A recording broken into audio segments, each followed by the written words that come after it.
Seja bem-vindo. No vídeo de hoje, veremos a política de rendas. O que é uma política de rendas? Uma política de rendas constitui-se de uma série de regulamentações, e essas regulamentações restringem a produção e a comercialização de produtos ou fatores de produção e também determinam valores mínimos ou máximos para o pagamento pelo uso de fatores ou por produtos elaborados em uma economia. Exemplos da política de rendas é a legislação trabalhista, porque ela define regras do uso da força de trabalho e sua remuneração, a política de zoneamento do uso da terra, definindo a porção do espaço físico que pode ser utilizada e como pode ser feito essa utilização, as políticas de correção de preço, como os planos de congelamento de preços que foram implementadas no Brasil algumas décadas atrás. A política de rendas, então, se materializa na forma da legislação, que define uma regulamentação sobre como e quanto utilizar de fatores de produção, que preços pagar, que preços cobrar, e os preços dos bens e serviços. As principais políticas de rendas para a agropecuária são a política de preços mínimos, a legislação trabalhista e a política de zoneamento do uso da terra. A política de preços mínimos veremos nos próximos vídeos detalhadamente. Nesse vídeo, iremos tratar apenas da legislação trabalhista e o zoneamento do uso da terra. A legislação trabalhista estabelece limites máximos para uma jornada de trabalho, além de estabelecer o valor do salário mínimo para o trabalhador, encargos sobre salários a serem pagos pelo empregador.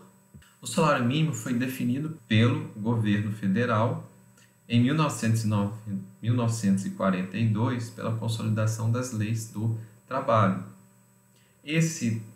Pela CLT, o salário mínimo deveria ser suficiente para arcar com as despesas de uma família composta de 4 membros, pai, mãe e 2 filhos, o que não tem sido, de fato, implementado pelo governo federal na determinação do salário mínimo, mas sim uma preocupação maior com as contas públicas e principalmente com o gasto com o pagamento de aposentadorias.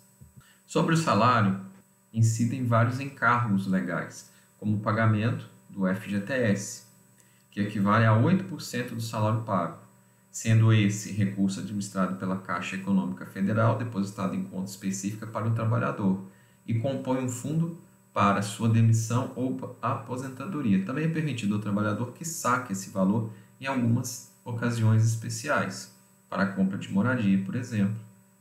Temos o pagamento da contribuição da integração social, que representa 1% sobre o salário mensal, e isso é pago pelo empregador.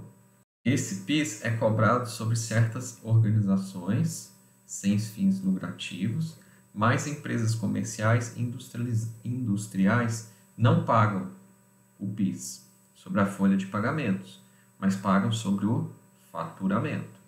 Temos ainda o pagamento para o Instituto Nacional de Seguro Social, no valor de 20% do salário mínimo. O trabalhador também paga um valor adicional, que pode variar de acordo com o valor do seu salário.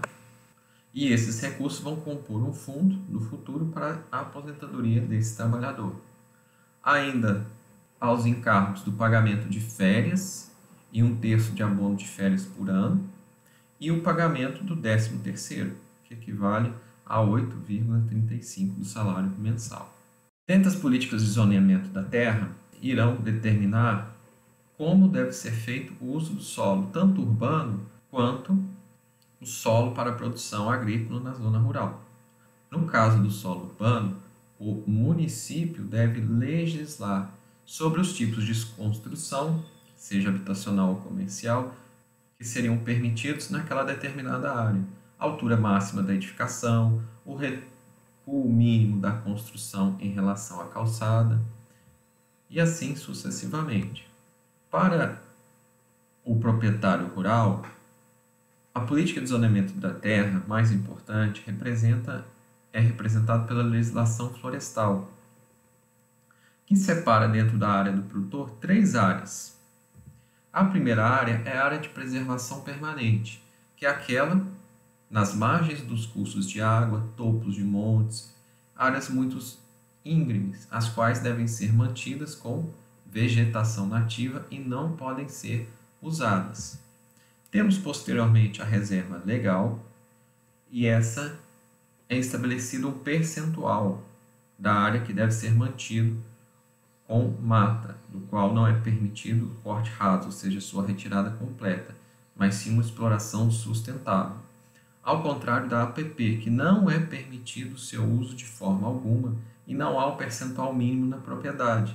A área total ocupada com APP dependerá dos fluxos de água, dos montes, então dependerá das características próprias de cada estabelecimento, cada propriedade rural. Uma área que tenha maiores cursos de água terá então uma área maior com proteção permanente, enquanto uma outra que, por exemplo, não tenha nenhum corpo d'água não terá nenhuma área de preservação permanente destinada à proteção dos fluxos de água.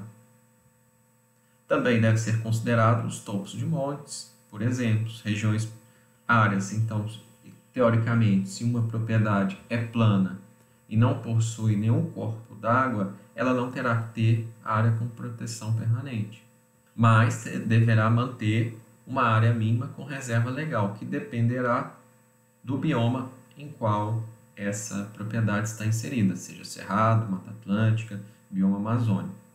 E por fim temos, descontando da área total da propriedade rural, a área mantida ocupada com APP e com reserva legal, sobra a área de uso livre pelo proprietário rural, no qual ele pode fazer exploração da terra, principalmente o corte raso. Contudo, é importante destacar que o livre, mesmo assim, é relativo. Dependendo da atividade produtiva, esse produtor não terá exatamente a área livre. Então, atividades com grande impacto ambiental, como por exemplo granjas, criação de suínos, de aves, são atividades que podem resultar em um impacto ambiental. Então, eles necessitam também de um estudo de impacto ambiental que permita a utilização da propriedade para aquele fim. A legislação florestal nós iremos tratar também com mais detalhes nos vídeos subsequentes.